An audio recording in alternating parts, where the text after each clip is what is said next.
আরে মতিন মিয়া যে, এবারকার ধানের ফলন তো বেশ ভালোই হয়েছে। তা যা বলেছ দুলাল ভাই, আল্লাহর রহমতে এবারকার ফলনটা বেশ ভালোই হয়েছে। তা তুমি এত সকালবেলা করে কোথায় যাচ্ছ? কই আর যাবো ভাই, পূব গায়ের মাঠটাতে অনেক জঙ্গল হয়ে আছে, ওইটাই পরিষ্কার করে নাঙ্গল দিতে হবে। এই জন্য যাচ্ছি পরিষ্কার করতে। ঠিক আছে, তো যাও। এই নিন জমিদার মশাই, আপনার চা। বুঝলি হারু, প্রতিদিন সকালে তোর দোকানের এক কাপ চা না খেলে ভালোই লাগে না। কি যে জাদু আছে তোর এই চায়ের মধ্যে। এই যে মতিন, একটু এদিকে আয়, বসে গল্প করি। সারাদিন তো অনেক কাজ করিস, গল্প করার সময়ই পাই না। বোঝেনই তো জমিদার মশাই, আমরা চাষ করে খাই, আমাদের অনেক কাজ থাকে। চার দোকানে বসে যে একটু গল্প করব, সেই সময়টা আমরা পাই না। তো বল, এবার জমিতে ধান কেমন হয়েছে? আল্লাহর রহমতে ভালোই হয়েছে জমিদার মশাই। ঠিক আছে, তো ভালোভাবে পরিচর্যা কর, যাতে ধানগুলা ভালো মতন ঘরে তুলতে পারিস। পরিচর্যার কোনো কমতি রাখি নাই জমিদার মশাই, যখন যা সার বিষ প্রয়োজন হয়েছে সেটাই দিয়েছি। আচ্ছা জমিদার মশাই, আমি এখন বাড়িতে যাই, অনেক কাজ পড়ে আছে। ঠিক আছে মতিন, তুমি এখন বাড়িতে যাও।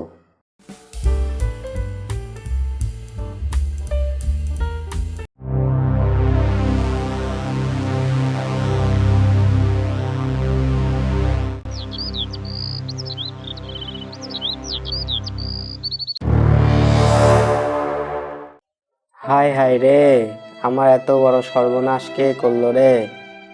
আমার জমির সব ধান গরু দিয়ে খাওয়াই দিল।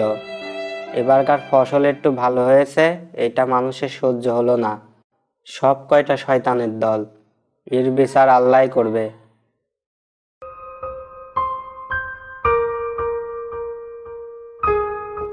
এই যে মতিন ভাই, মন মরা হয়ে কই যাচ্ছ?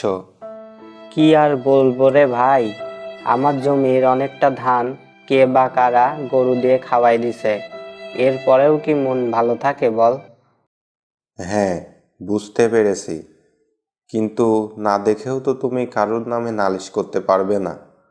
তুমি বরং একটা কাজ করো, জমিতে পাহারা দাও, তাহলে আর কেউ তোমার জমির ফসল নষ্ট করতে পারবে না। ঠিক বলেছো রতন ভাই, চলো এখন জমির দিকে যাওয়া যাক।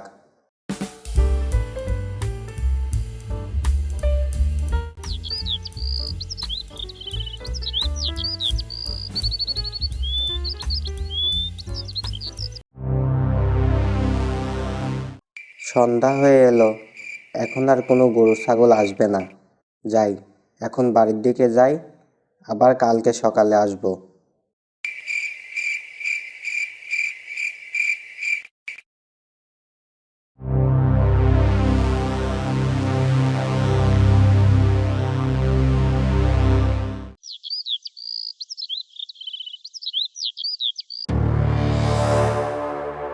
যা, আজ আবারও ধান খেয়ে গেল। কিন্তু আমি তো সারাদিনই জমিতে ছিলাম, নিশ্চয়ই কেউ রাতে ধান কেটে নিয়ে গেছে। দাঁড়া বেটা, আজ তোকে মজা দেখাচ্ছি। না, এই জঙ্গলের মধ্যে এত মশা, এই মশাই না সব রক্ত খেয়ে নেয়। এ কি ভুতুড়ে কাণ্ড! আকাশ থেকে গরু নেমে এসে আমার জমি সব ধান খেয়ে যাচ্ছে। ভয় পেলে চলবে না, এটা ভূতই হোক আর গরুই হোক, আজ বেটাকে হাতে নাতে ধরবো।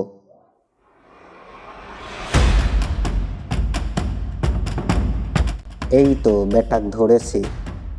এই যা, গরু তো দেখছি আমাকে নিয়ে আকাশে উড়ে যাচ্ছে। এখন যদি আমি নেজটা ছেড়ে দিই, তাহলে তো আমি একদম খতম। না, নেজ ছাড়া যাবে না, শক্ত করে ধরে রাখতে হবে, যা হয় পরে দেখা যাবে।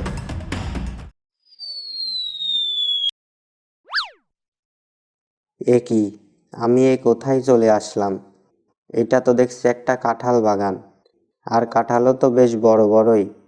অনেক খিদা লেগেছে, যাই আগে কাঁঠাল খেয়ে পেট ভরিয়ে নিই।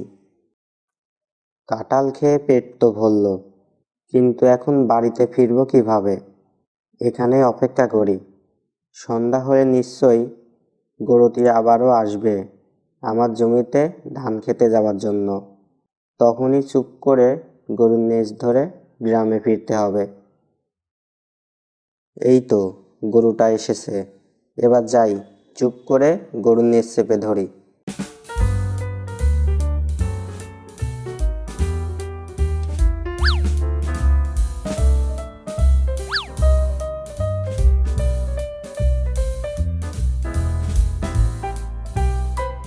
খোকা, ও খোকা, একটু বাইরে আয় দেখি। এই তো বাবা, তুমি কোথায় গিয়েছিলে বলো তো?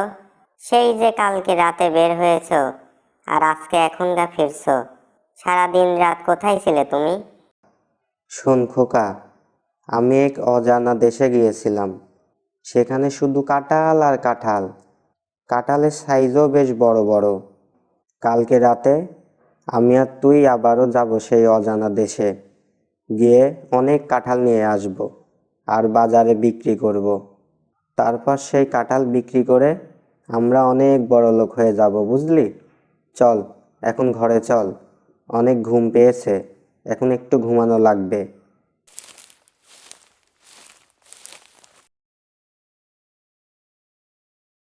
আব্বা, আমরা এই জঙ্গলের মধ্যে বসে আছি কেন? এখানে তো অনেক মশা। চুপ, আস্তে কথা বল। এত জোরে কথা বললে গরুটা আর আসবে না। গরু? এত রাতে গরু কোথা থেকে আসবে আব্বা? আসবে আসবে, এটাই তো অজানা দেশে যাবার একমাত্র উপায়। শোন খোকা, কিছুক্ষণের মধ্যেই একটা গরু আসবে। আমি চুপি চুপি গিয়ে গরুর নেজ চেপে ধরবো, আর তুইও আমার পিছন পিছন এসে আমার পা চেপে ধরবি। বুঝেছিস? এখন আর কোনো কথা বলিস না, চুপ করে থাক। ঠিক আছে আব্বা।